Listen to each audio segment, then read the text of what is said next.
Hello friends, ఈ రోజు ఈ వీడియోలో తెలంగాణ స్టేట్ ఎంపీపీఎస్ అడ్మిషన్ కోసం 2026 కౌన్సిలింగ్ లో పార్టిసిపేట్ చేయబోతూ ఉన్న students convener quota, management quota and NRI quota ఈ 3 కోటాస్ లో కూడా మీకు ఫీ స్ట్రక్చర్ ఎలా ఉండబోతోంది.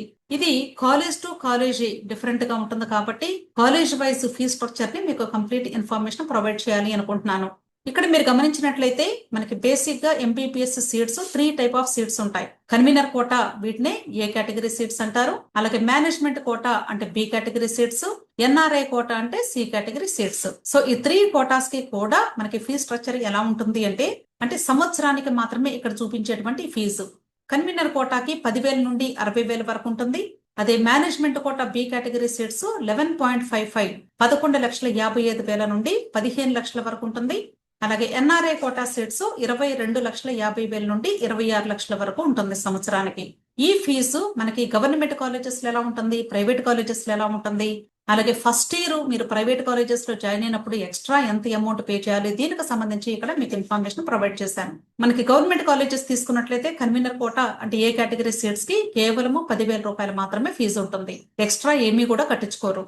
అలాగే ప్రైవేట్ కాలేజెస్ లో కన్వీనర్ కోటా అంటే ఏ కేటగిరీ సీట్స్ అంటే ఫ్రీ సీట్ గాని వస్తే మీరు కట్టవలసినటువంటి ట్యూషన్ ఫీ అమౌంట్ 60,000 రూపాయలు సంవత్సరానికి కట్టాలి. దీంతో పాటు ఓన్లీ ఫస్ట్ ఇయర్ మీరు ఎక్స్ట్రా ఒక 70,000 రూపాయలు పే చేయాల్సి ఉంటుంది.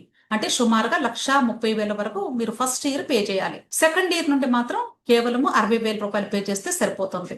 అదే మీరు మేనేజ్మెంట్ కోటా బి కేటగిరీలో సీటు పొందితే 11,55,000 నుండి 15 లక్షల వరకు ఉంటుంది అని చెప్పాను. దీంతో పాటు మీరు 70,000 రూపాయలు ఎక్స్ట్రా ఫీజు ఫస్ట్ ఇయర్ మాత్రమే పే చేయాలి. సెకండ్ ఇయర్ నుండి మాత్రం ఎక్స్ట్రా అమౌంట్ ఏది కూడా పే చేయాల్సిన అవసరం లేదు.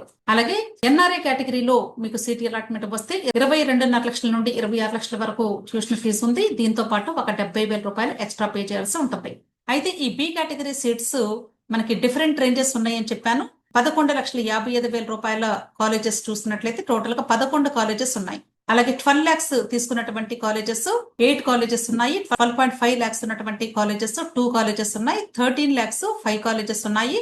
అలాగే 15 lakhs ఓన్లీ ఒకే ఒక కాలేజ్ ఉంది, that is Neelima medical college. ఎందుకంటే అది అటానమస్ కాలేజ్ కాబట్టి అక్కడ 15 లక్షల ఫీజు ఉంటుంది, బి కేటగిరీ ఫీజు.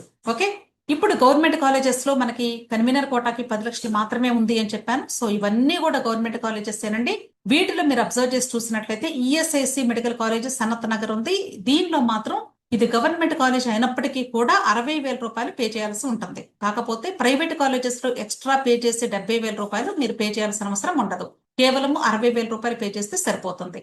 అలాగే రిమైనింగ్ అన్ని గవర్నమెంట్ కాలేజెస్ లో కూడా కేవలం 10,000 రూపాయలు మాత్రమే సంవత్సరానికి మీరు పే చేస్తారు. అదే ప్రైవేట్ కాలేజెస్ తీసుకున్నట్లయితే కన్వీనర్ కోటాకు అయితే ఫిక్స్డ్ అంటే అన్ని కాలేజెస్ కి కూడా 60,000 మాత్రమే ఉంటుంది.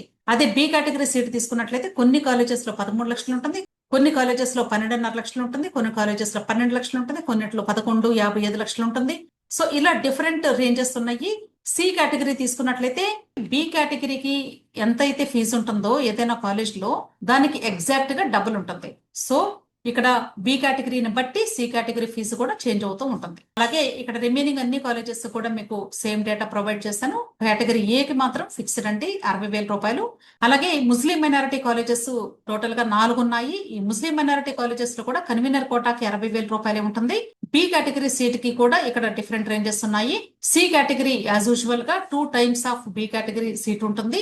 అయితే ఇక్కడ women's college doctor VRK women's college ఉంది. దీనిలో కేవలం గర్ల్స్ కి మాత్రమే సీట్స్ ఇస్తారు.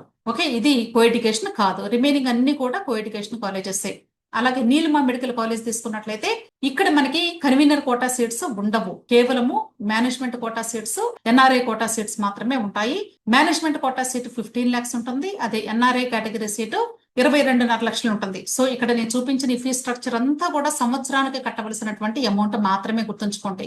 ఇంతకు ముందు సంవత్సరాల్లో ప్రైవేట్ కాలేజెస్ వాళ్ళు 5 years కి అమౌంట్ కట్టించుకునేవాళ్ళు. కానీ మనకి రూల్ ప్రకారంగా ఎంబీబీఎస్ కోర్సు కేవలం 4.5 సంవత్సరాలు మాత్రమే చదువుతాం కాబట్టి 4.5 సంవత్సరాలకు మాత్రమే మీరు 5 installments లో అమౌంట్ పే చేయాల్సి ఉంటుంది. అంతేగాని అడ్వాన్స్ గా second year third year fees కట్టమని కానీ డిమాండ్ చేస్తే ఎవరైనా సరే మీరెవరు కూడా కట్టాల్సిన అవసరం లేదు. ఇది గవర్నమెంట్ ఆర్డర్ కాబట్టి ఖచ్చితంగా ప్రతి కాలేజ్ కూడా ఫాలో అవ్వాల్సిందే. అర్థమైంది అనుకుంటాను. సో మీరు ఇప్పుడు కౌన్సిలింగ్ పార్టిసిపేట్ చేయబోతూ ఉన్నారు కాబట్టి దయచేసి మీరు ముందుగానే మీరు ఏ కేటగిరీలో పార్టిసిపేట్ చేయాలి అనుకుంటున్నారో దానికి తగ్గట్లుగా అమౌంట్ ను కూడా ముందుగానే ప్రిపేర్ చేసుకొని ఉంచుకోండి. అర్థమైంది కదా? విష్ ఆల్ ది బెస్ట్ అండి. వీడియో నచ్చితే లైక్ చేయండి, మీ ఫ్రెండ్స్ కూడా షేర్ చేయండి, అలాగే నా ఛానల్ తప్పకుండా సబ్స్క్రైబ్ చేసుకోండి. Thank you.